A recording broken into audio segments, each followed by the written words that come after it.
नमस्कार, आप देख रहे हैं IBC 24। मैं हूं आपके साथ विजय कुमार पंड्या। शुरुआत करेंगे खबरों की। सबसे पहले बात भोपाल की, जहां गौ संरक्षण को लेकर सरकार का बड़ा कदम सामने आया है। सरकारी दफ्तरों में गौ फिनाइल का इस्तेमाल होगा। सामान्य प्रशासन विभाग ने इसका आदेश जारी किया है। पंचायतों से लेकर मंत्रालय तक गौ फिनाइल का इस्तेमाल होगा। बड़े पैमाने पर गौ फिनाइल का उत्पादन होता है। ऐसे में गायों के संरक्षण और संवर्धन को लेकर एक बड़ी कार्य योजना ये हो सकती है, या ये कहें कि एक बड़ा कदम सरकार का ये हो सकता है कि सरकारी दफ्तरों में अब गौ फिनाइल का ही इस्तेमाल किया जाए।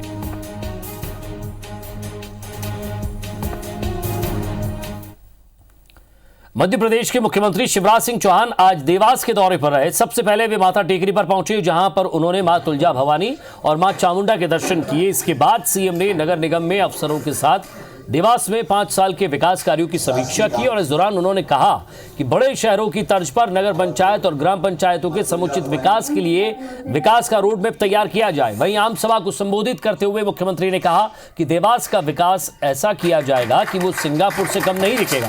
शंकरगढ़ पहाड़ी पर एडवेंचर पार्क बनाने की घोषणा भी की है, ताकि यहां फिल्मों की शूटिंग हो सके। मुख्यमंत्री ने जनता को करोड़ों के विकास कार्यों की सौगात भी दी। शहरी सुविधाएं गांव को हमको देनी चाहिए। जो बुनियादी सुविधाएं, सड़क, पक्का मकान, पीने का पानी, ठीक कनेक्टिविटी, उन सब की व्यवस्था गांव में करनी है। इसलिए उसका भी मास्टर प्लान बनाइए। और मध्य प्रदेश में विधानसभा उपाध्यक्ष पद को लेकर टकराव के हालात बन सकते हैं। दरअसल प्रदेश में ये परंपरा रही है कि विधानसभा की उपाध्यक्ष का पद विपक्षी पार्टी के खाते में ही जाता रहा है, लेकिन पूर्व की कमलनाथ सरकार ने सालों की इस परंपरा को तोड़ते हुए अध्यक्ष और उपाध्यक्ष दोनों ही पद अपने पास रख लिए थे। विधानसभा सत्र के पहले उपाध्यक्ष के मनोनयन को लेकर सुगबुगाहट बढ़ गई है। प्रदेश के गृह और संसदीय कार्य मंत्री नरोत्तम मिश्रा ने दो टूक कह दिया है कि कांग्रेस ने विधानसभा उपाध्यक्ष के मामले में परंपरा तोड़ी है, तो इसका खामियाजा भी उसे भुगतना पड़ेगा।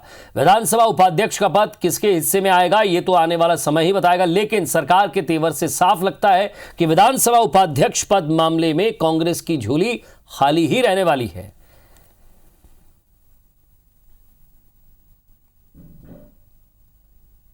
ये परंपरा कांग्रेस ने तोड़ी है, इसलिए कांग्रेस को उपाध्यक्ष का पद देने का अभी मेरे दृष्टि में औचित्य प्रतीत नहीं होता है। उनकी तोड़ी परंपरा पे हम क्यों उपाध्यक्ष देंगे। और प्यारे मियां मामले में पीड़िता की मौत के बाद राष्ट्रीय बाल अधिकार संरक्षण आयोग ने जांच शुरू कर दी है। बुधवार को आयोग की 5 सदस्यीय टीम भोपाल पहुंची। टीम सुबह 11:30 बजे कमला नगर थाना इलाके में बालिका गृह पहुंची है, जहां पीड़िताओं से आयोग ने लगभग 4 घंटे तक चर्चा की और इस दौरान आयोग ने बाल गृह के अधिकारियों, कर्मचारियों के साथ, अफसरों के साथ पूछताछ की है। आयोग ने 3 पीड़िताओं से बालिका गृह में चर्चा की। इसके बाद अस्पताल में भर्ती चौथी पीड़िता से मिलने के लिए अस्पताल पहुंची है। पीड़िताओं के परिजनों की गुहार भी उन्होंने सुनी है। उनकी बेटियों को भी उन्होंने कहा कि जान का खतरा है। आयोग ने इस संबंध में उचित निर्णय लेने का आश्वासन दिया है। आपको बता दें कि प्यारे मियां मामले में 5 पीड़िताएं सरकारी बालिका गृह में रह रही थी। नींद की गोलियां खाने से एक पीड़िता की कुछ दिन पहले मौत हो चुकी है। इस मामले में जांच के लिए सरकार ने SIT गठित की है।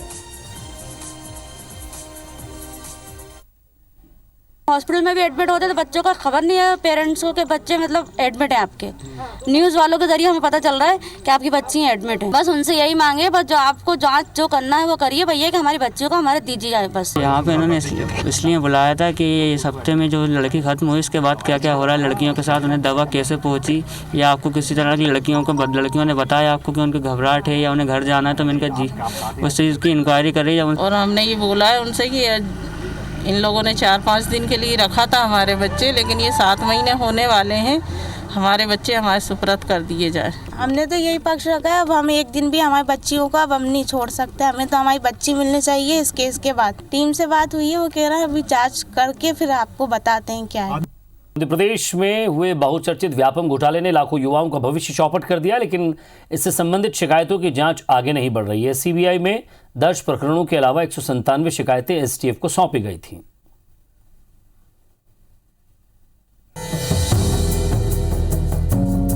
व्यापम फर्जीवाड़े मामले में प्रत्यक्ष और परोक्ष रूप से 45 लोगों की मौत हुई थी, जिसके बाद सुप्रीम कोर्ट के फैसले के बाद STF ने 212 प्रकरणों की जांच CBI को सौंपी थी, लेकिन 1040 शिकायतें STF के पास लंबित थी। तत्कालीन आईजी के निर्देश पर 530 शिकायतें जांच के लिए जिलों में भेजी गई, जबकि 313 की जांच बंद कर दी गई। जांच योग्य पाई गई 197 शिकायतों पर एसटीएफ ने जांच शुरू की और 16 मामलों में आपराधिक प्रकरण दर्ज किए गए। इस दौरान अगस्त 2019 में एसटीएफ ने पूर्व विधायक पारस सकलेचा समेत दूसरे शिकायतकर्ता आनंद राय और आशीष चतुर्वेदी के बयान भी दर्ज किए थे, लेकिन अब जांच ठंडी पड़ गई है। वर्तमान भाजपा सरकार द्वारा पूरे मामले की जांच को ठंडे बस्ते में डाल दिया गया है और लगातार उन सारी शिकायतों को डंप किया जा रहा है, तो जो निश्चित ही एक खेद का विषय है। क्या कारण है कि सरकार उसको आगे लेके नहीं जा रही है जांच को, और जो भी लोग हैं उनको दंडित नहीं करे? क्योंकि इन्हें पता है जैसे ये उजागर होगा, आधा मंत्रिमंडल जो है वो सलाखों के पीछे होगा, वो सरकार इनकी गिर जाएगी। अब हम आपको उन भर्ती परीक्षा की सूची दिखाते हैं जिनमें फर्जीवाड़े पर आपराधिक मामले दर्ज किए गए थे। पुलिस आरक्षक भर्ती परीक्षा 2012 और 13, पीएमटी 2012 और 13, प्री पीजी परीक्षा 2012, खाद्य निरीक्षक परीक्षा 2012, दुग्ध संघ भर्ती परीक्षा 2012, एसआई भर्ती परीक्षा 2012, संविदा शिक्षक वर्ग 2 और वर्ग 3 भर्ती परीक्षा 2011, वन रक्षक भर्ती परीक्षा 2012 और 2013, जेल प्रहरी परीक्षा 2012, परिवहन आरक्षक परीक्षा 2012, डेटा एंट्री ऑपरेटर भर्ती परीक्षा 2013। हालांकि सरकार दोषियों के खिलाफ सख्त कार्रवाई की बात कर रही है। व्यापम में जो भी लोग दोषी हैं, हमारी सरकार ने पूरी ईमानदारी के साथ काम किया। कुछ लोगों के खिलाफ आरोप पत्र तय करके कोर्ट में पेश किए हैं, कई लोग जेल में हैं, और जो और भी दोषी होंगे उनके खिलाफ भी कार्रवाई होगी। व्यापम घोटाले की कथा सालों से चली आ रही है। इसे चुनावी मुद्दा भी बनाया जाता है, लेकिन इसकी जांच ठंडे बस्ते में जाना कई सवाल खड़े कर रही है। नासिर गौरी, IBC 24, ग्वालियर। और इसी के साथ फिलहाल इस बुलेटिन में इतना ही। नमस्कार।